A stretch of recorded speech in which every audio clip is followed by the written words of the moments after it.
तंत्रज्ञानाचा वापर करून रासायनिक खतांची मात्रा कमी करून वेस्टची संख्या सारख्या नामांकित कंपनीच्या जैविक खताचा जास्तीत जास्त वापर करून अधिक उत्पन्न मिळवता येते हे सिद्ध करून दाखविले आहे। अप्पासाहेब गोरे यांची पैठण तालुक्यात शेती असून त्यांनी त्यांच्या शेतात संपूर्ण मोसंबी लावली आहे। आज त्या मोसंबीला 5 वर्ष पूर्ण झाले असून त्यांनी त्या मोसंबीमध्ये आजपर्यंत एकही दाणा रासायनिक खताचा किंवा औषधीचा वापर केलेला नाही। तरी मोसंबी पीक जोमात असून त्यांनी केलेल्या प्रयोगाचा शेतकऱ्यांनी एक आदर्श नक्की घ्यावा।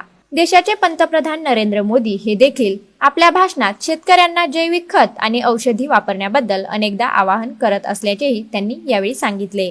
आज पाऊस कुठे कमी तर कुठे जास्त पडतो, अशा वेळेस वेस्टीज कंपनीकडे ओलावा टिकून ठेवण्यासाठी ॲक्वा जेल नावाचे प्रोडक्ट आहे। ते प्रोडक्ट एकरी 1 किलो जरी वापरले तरी ते 500 पट पाणी शोषून ठेवून पिकाला जसे पाणी लागते तसे सोडत राहते।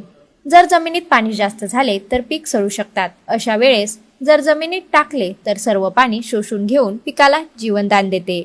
ॲग्रीमॉस, ॲग्रीगोल्ड, नॅनोटेक, मित्रबुरशी, ग्रानिवाल, हुमिक ॲक्वा जेल असे कितीतरी प्रोडक्ट या कंपनीकडे आहेत ज्याचा प्रयोग शेतकरी करू शकतो। त्यामुळे प्रत्येक शेतकऱ्यांनी जैविक खताचा आणि औषधीचा जास्तीत जास्त वापर करावा असे आवाहन त्यांनी यावेळी बोलताना केले। Bureau report AIN news Aurangabad.